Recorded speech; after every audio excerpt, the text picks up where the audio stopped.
There are two types of Instax cameras from Fujifilm, manual and automatic. But Fujifilm doesn't really tell us much about the difference between the two. That's why in this video, we'll look at what's the difference between the manual and the automatic cameras so you can choose which one is the best for you. By manual and automatic, we mean manual and automatic exposure. Exposure is the amount of light that comes into the camera that creates the picture that we see.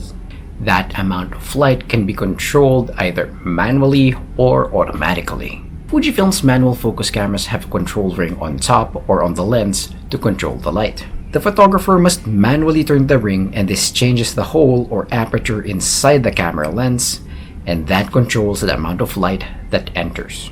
A larger aperture means more light, and a smaller aperture means less light. On the other hand, on automatic exposure cameras, the camera's electronics automatically changes the settings on the lens depending on how bright the light is. If the light is bright, the shutter opens for just a fraction of a second, allowing less light to come in.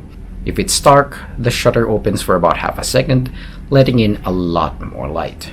The manual cameras are cheaper and simpler than the automatic cameras.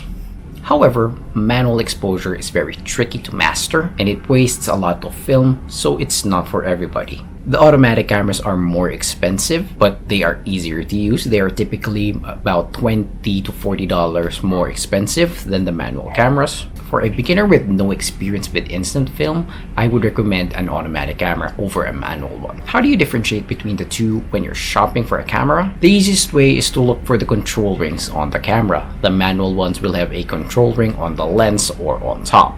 The automatic cameras have no such controls. Usually it's just a shutter button and then open or close button for the lens or the camera. The model name can also give a clue. Fujifilm uses simple single-digit names for the manual cameras, 7, 8, 9, and SE.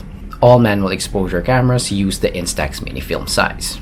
The automatic cameras, on the other hand, use 2 or 3-digit names, 11, 12, 40, and 99. Also take note that all of the Instax wide and square models are automatic exposure.